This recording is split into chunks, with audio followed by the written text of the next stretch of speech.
नमस्कार साथियों, मैं शकील अहमद खान आपका स्वागत करता हूं आज की इस वीडियो में। आज इस वीडियो में हम बात करेंगे उत्तर प्रदेश सरकार की कुछ महत्वपूर्ण स्कीम्स के बारे में। माननीय मुख्यमंत्री जी श्री योगी आदित्यनाथ जी द्वारा शुरू की गई हाल ही में कुछ स्कीम्स के बारे में हम बात करेंगे। तो 2018 में उनके द्वारा शुरू की गई एक महत्वपूर्ण स्कीम एक जनपद एक उत्पादक योजना, जिस स्कीम के अंतर्गत उनका मुख्य उद्देश्य था कि राज्य में जो हमारे युवा है, जो बेरोजगार युवा हैं, उनको रोजगार दिए जाए, साथ ही साथ इंडस्ट्रियलाइजेशन जो है उसको बढ़ाया जाए। तो वन जनपद वन उत्पादक जो योजना थी, इसका मुख्य उद्देश्य था इंडस्ट्रियल क्लस्टर्स बनाए जाएं और जितने भी डिस्ट्रिक्ट, जितने भी जनपद उत्तर प्रदेश में है, हर जनपद को सरकार के द्वारा एक प्रोडक्ट दिया गया जिस प्रोडक्ट की वहां पर मैन्युफैक्चरिंग होती है और उसकी रॉ मटेरियल कॉस्ट को कम किया जाए। ये सरकार का मुख्य उद्देश्य था। जैसा कि इसमें कुछ प्रोडक्ट की अगर हम एग्जांपल्स की बात करें तो नोएडा को जैसा कि हम देखते हैं टेक्सटाइल का उन्होंने प्रोडक्ट प्रोवाइड किया गया। गाजियाबाद की अगर हम बात करते तो इंजीनियरिंग प्रोडक्ट्स उनको दिए गए। अगर हम अलीगढ़ की बात करते तो अलीगढ़ के लॉक्स उनको दिए गए। आगरा की बात करते तो आगरा का पेठा, बाकी जो प्रोडक्ट वहां पर मैन्युफैक्चर होते हैं। तो इस स्कीम वन जनपद वन उत्पादक स्कीम का जो सरकार का उद्देश्य था वो यही था कि राज्य में रोजगार के नए नए अवसर बढ़ाए जाएं, साथ ही जो इंडस्ट्रियल ग्रोथ है उत्तर प्रदेश में उसको भी बढ़ाया जाए। तो आज ही उसी स्कीम से संबंधित एक दूसरी स्कीम के बारे में हम और बात करेंगे, जो कि उत्तर प्रदेश सरकार की एक बहुत ही महत्वपूर्ण स्कीम है, जिसका नाम है उत्तर प्रदेश विश्वकर्मा श्रम सम्मान योजना।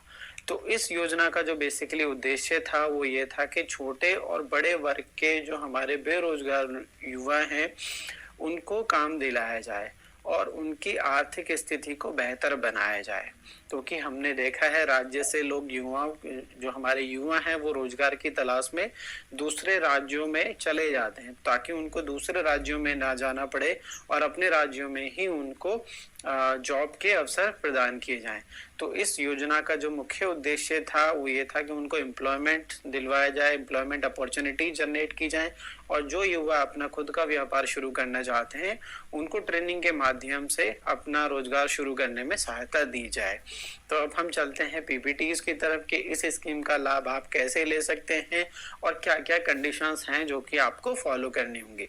तो इस स्कीम का फायदा लेने के लिए जो हमारे आवेदक हैं उनका यूपी का रेजिडेंट प्रूफ उनको देना होगा, जिसको कि हम मूल निवास प्रमाण पत्र भी कहते हैं। तो केवल इस स्कीम का फायदा वही लोग ले सकते हैं जो यूपी के मूल निवासी हैं। अगर आप किसी दूसरे राज्य से उत्तर प्रदेश में आकर के रहने लगे हैं तो आप इस स्कीम का, और आप बहुत जल्दी मतलब आप कुछ समय पहले ही अगर उत्तर प्रदेश में शिफ्ट हुए तो आप इस स्कीम का फायदा नहीं ले सकते। लाभ लेने के लिए जो आवेदक हैं उनकी जो आयु है कम से कम 18 वर्ष होनी चाहिए। इसके साथ ही साथ जो एजुकेशन की जो एलिजिबिलिटी है वो यहाँ पर कोई कंडीशन उनकी नहीं है, यानी अगर कोई कैंडिडेट पढ़े लिखे नहीं भी हैं तो भी वो इस स्कीम का फायदा ले सकते हैं। और साथ ही साथ जिस स्कीम का जो लास्ट पॉइंट जो आप पीपीटीज में देख पा रहे हैं कि किसी भी व्यक्ति ने पिछले 2 सालों में इस तरह की किसी भी सरकारी स्कीम का कोई फायदा नहीं लिया हो। अगर आप पहले किसी सरकारी स्कीम का फायदा ले चुके हैं इससे संबंधित तो आप फिर इस स्कीम में अप्लाई नहीं कर सकते। जैसे कि अगर आपने मुद्रा का कोई फायदा ले लिया है या प्रधानमंत्री या उत्तर प्रदेश सरकार की जो एक दूसरी स्कीम है मुख्यमंत्री स्वरोजगार योजना, अगर उसमें आप पहले से फायदा ले चुके हैं तो आप फिर इस स्कीम में अप्लाई नहीं कर सकते। तो इस स्कीम में अप्लाई करने के लिए आपको क्या क्या डॉक्यूमेंट, जरूरी दस्तावेज आपको सबमिट करने होंगे वो आप अब अपनी स्क्रीन पर देखिए। तो इसके लिए हमें अपना आधार कार्ड सबमिट करना होगा, साथ ही साथ हमारा मोबाइल नंबर, बैंक पासबुक। तो इसके लिए आपका किसी बैंक में अकाउंट होना जरूरी है। तो अगर किसी पार्टिसिपेंट का कोई बैंक अकाउंट नहीं है तो वो बैंक में अकाउंट ओपन कराइए, क्योंकि आपको पासबुक की कॉपी यहाँ पर देनी होती है। साथ ही साथ हमारा मूल निवास प्रमाण पत्र, जिसको कि हम डोमिसाइल भी कहते हैं, पासपोर्ट साइज फोटोज और राशन कार्ड की कॉपी, ये सारे डॉक्यूमेंट्स हैं जो हमें एप्लीकेशन में ऑनलाइन सबमिट करने होते हैं। तो इस स्कीम में आवेदन आप कैसे कर सकते हैं, इसके लिए आप स्क्रीन पर देखिए, आपको सारी डिटेल 1 by 1 पॉइंट्स में एक्सप्लेन की गई। तो पहले पॉइंट की अगर हम बात करें तो अगर आप उत्तर प्रदेश के नागरिक हैं और आप इस स्कीम में योजना में आवेदन करना चाहते हैं तो जो लिंक हमें दिया गया है उस लिंक पर आपको फॉलो करना होगा, जो कि आप पॉइंट नंबर 2 में देख पा रहे हैं। सबसे पहले इस योजना से जुड़े आधिकारिक साइट पर जाना होगा, जो कि लिंक आप देख पा रहे हैं diupmsme.upsdc.gov.in। तो इस वेबसाइट पर आपको जाना होगा।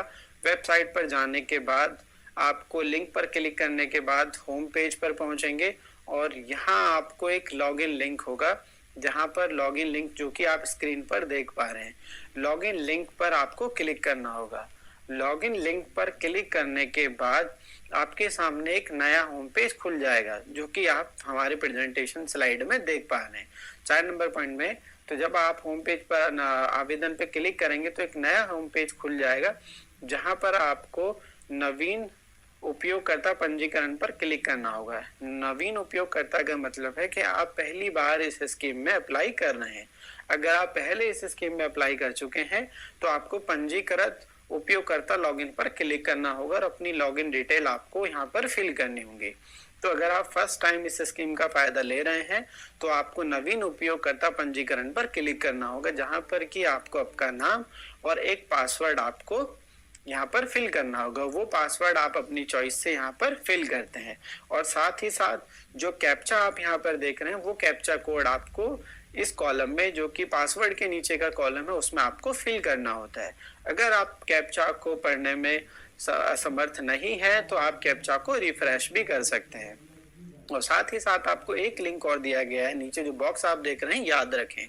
तो ये याद रखें कॉलम आपको तभी क्लिक करना होगा जब ये फॉर्म या तो आप अपने कंप्यूटर की मदद से भर रहे हैं या अपने मोबाइल पर ही भर रहे हैं। अगर आप किसी साइबर कैफे पर जाकर के ये फॉर्म भर रहे हैं तो आपको याद रखें वाले ऑप्शन पे क्लिक नहीं करना है, अदरवाइज ये ब्राउजर आपके पासवर्ड को याद रखेगा। और इसके बाद आपको लॉगिन पर क्लिक करना होगा।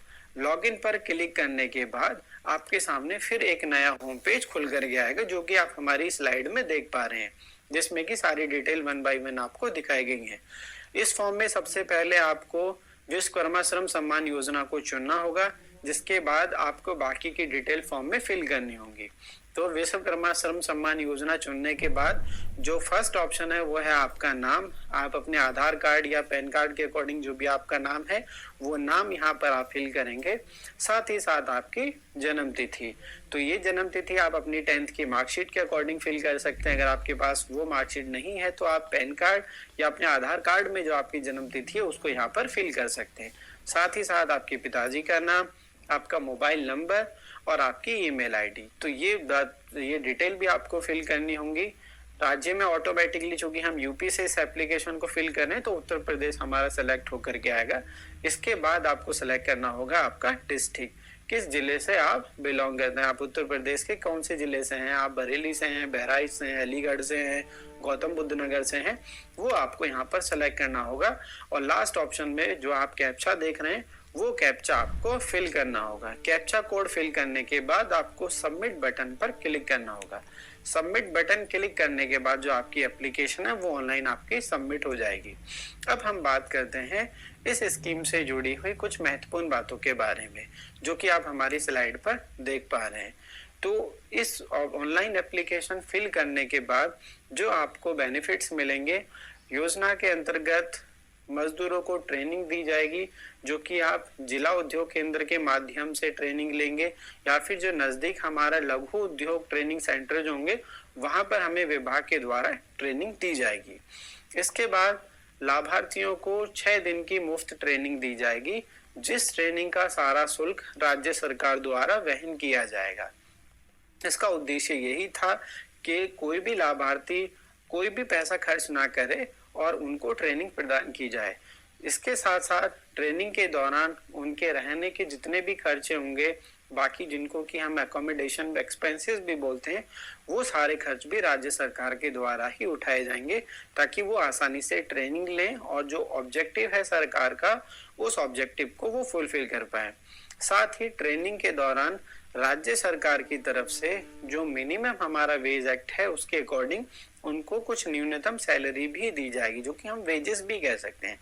कुछ आर्थिक सहायता उनको दी जाएगी, क्योंकि 6 दिन की आप ट्रेनिंग ले रहे हैं। हो सकता है कि कोई लाभार्थी पहले किसी जॉब में हो और इस ट्रेनिंग के दौरान उनको जॉब को छोड़ करके आना हो, ताकि उनको कोई वित्तीय लॉस ना हो, इसकी भरपाई के लिए भी राज्य सरकार 6 दिन की ट्रेनिंग के लिए हमें जो न्यूनतम मजदूरी है उसके अंतर्गत हमें 6 दिन की मजदूरी भी दी जाएगी।